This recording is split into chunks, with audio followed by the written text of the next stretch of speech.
सख्त सर्दी का मौसम था।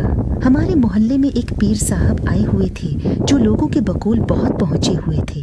उनकी दुआ में बड़ा असर था। क्या मर्द क्या औरतें, सबकी ख्वाहिश थी कि किसी न किसी तरह पीर साहब के हाथ चूमने का एक मौका मिल जाए। पीर साहब रोज़ाना रात को मोहल्ले के किसी एक घर में क़ियाम करते और वो घर वाले खुद को खुश किस्मत समझते थे। वहाँ पर इनकी खूब खिदमत सीवा की जाती थी। फिर एक रात हमारे घर वालों को पीर साहब की खिदमत का मौका मिल गया। मेरी वालदा खुशी से फूले नहीं समा रही थी। सारा दिन किचन में खाने बनाती रही। शाम होते ही वो हमारे घर पहुंच गए। मेरी वालिदा और वालिद ने मज़ेदार खानों से उनकी तवाज़ा की। फिर पीर साहब ने हाथ उठाकर लंबी दुआ मांगी और मेरी भूली भाली माँ खुशी से नहाल हो गई। रात को अबू ड्यूटी पर चले गए और पीर साहब का बस्तर बैठक में लगा दिया गया। जब सोने का वक्त आया तो पीर साहब ने मेरी अम्मी से कहा कि सोने से पहले मुझे टांगे दबवाने की आदत है, वरना मुझे नींद नहीं आती।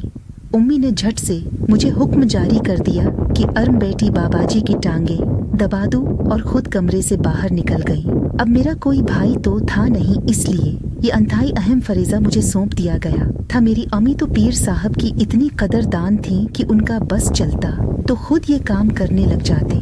मुझे एक तो पहले ही पीर साहब अच्छे नहीं लगते थे, ऊपर से उनकी टांगे दबाने वाला काम मेरे गले पड़ गया। चारों नाचार में उनकी चारपाई पर बैठ गई और टांगे दबाने लग पड़ी। थोड़ी देर बाद पीर साहब ने मेरा हाथ पकड़ा और कहने लगे, तुम्हारे हाथ ठंडे हैं, मैं गर्म कर देता हूँ। फिर मेरे दोनों हाथ पकड़कर दबाने लग पड़े। मुझे बहुत अलझन महसूस होने लगी, लेकिन एक तो वो बड़े हर्दलाजीज थे, दूसरा मैं नासमझ बच्ची थी।